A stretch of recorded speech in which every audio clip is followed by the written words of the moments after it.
दिल्ली के किसी छोटे से क्षेत्र में एक अमन नाम का लड़का रहता था। वो लड़का अपने माँ से बहुत ही प्यार किया करता था। उसके घर में बस 3 लोग थे, एक पिता, एक माँ और एक खुद अमन। समय बीतता रहा। एक दिन अमन की माँ की तबीयत खराब हो जाती है। उसकी माँ हॉस्पिटल जाती है, लेकिन वो जिंदा घर नहीं आ पाती है। इससे अमन अंदर से बहुत टूट जाता है। वो कुछ खाता भी नहीं था। अमन के पिता अमन को उत्तर प्रदेश के एक छोटे से गांव लेकर आए, जहां पर अमन की दादी रहती थी। अमन अब अपनी दादी के साथ रहने लगता है। वहीं उसके पिता फिर से दिल्ली चले जाते हैं। अमन जानना चाहता था कि उसकी माँ क्यों मर गई। समय बीता रहा था। अब अमन करीब 15 साल को हो गया था। अभी वो कक्षा 10 की पढ़ाई कर रहा था। चूंकि अमन गांव से पढ़ाई कर रहा था तो उसे अभी कुछ ज्यादा ज्ञान नहीं होता है। लेकिन एक दिन उसे पता चलता है कि डॉक्टर भगवान होते हैं, वो किसी भी बीमार को ठीक कर सकते हैं। अब अमन के मन में ये बात बैठ गई। अब वो पढ़ाई करके डॉक्टर बनना चाहता है। वो इस बात को अपनी दादी से कहता है और दादी यह बात अमन के पिता से बताती है। अमन के पिता ये जानकर बहुत ही खुश होते हैं कि उनका लड़का डॉक्टर बनना चाहता है, लेकिन साथ ही वह ये भी सोचने लगते हैं कि डॉक्टर की पढ़ाई करने में बहुत ज्यादा पैसा भी लगता है। इतने सारे पैसे कहाँ से आएंगे? अमन अपने पिता को इस समस्या का हल बताता है।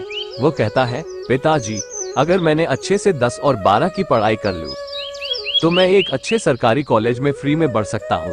पर इसके लिए मुझे अभी अपने गांव को छोड़कर किसी शहर में जाकर पढ़ाई करना होगा। ये बातें सुनकर अमन के पिता कहते हैं, बेटा, इसके लिए मैं अपनी सारी जमीन गिरवी रख दूंगा। ऐसा ही होता है। अमन के पिता दिल्ली से गांव आते हैं, अपनी सारी जमीन को गिरवी रख देते हैं। इसके बाद वो अमन को शहर भेज देते हैं। अमन पहली बार शहर आया हुआ होता है। ये पर वो कई तरह की चीज और स्टाइल को देखता है, जिसको देखकर वो अपने मुख्य लक्ष्य से भटक जाता है। अब उसे पढ़ाई करने में मन नहीं लगता था। तभी उसकी दोस्ती एक लड़की से हो जाती है। वो उस लड़की को ही अपना जीवन साथी मान लेता है।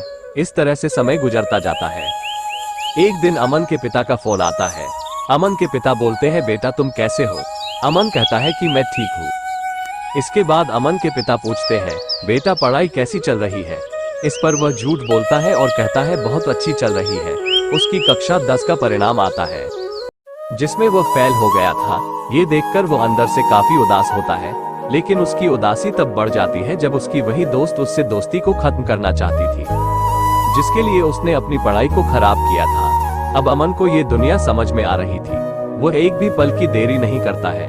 वो सभी से दोस्ती तोड़ देता है और अब मन लगाकर पढ़ाई करना शुरू कर देता है। वो अपने पिता को भी अपनी सारी गलती बता देता है। उसके पिता कहते हैं, कोई बात नहीं, पर फिर से तुम ऐसी गलती मत करना है। वो एक दिन में 15 घंटे तक पढ़ता रहता था। समय गुजरता है। वो फिर से कक्षा 10 का परीक्षा देता है। उसका परिणाम आता है, जिसमें वो अपने पूरे जिले में टॉप किया होता है। समय के साथ वो और ज्यादा मेहनत करता और पढ़ाई करता। उसकी मेहनत रंग लाती है। उसका सिलेक्शन एक बड़े सरकारी कॉलेज में हो जाता है। इसको सुनकर उसके पिता इतने खुश होते हैं जितना खुश वो कभी नहीं हुए थे। ये कहानी यहीं खत्म होती है। इस कहानी से हम छात्र को समझ में आता है कि हम पढ़ाई के दौरान किसी भी तरह के डिस्ट्रैक्शन में नहीं फंसना चाहिए। हमें पूरी मेहनत से अपनी पढ़ाई को करना चाहिए।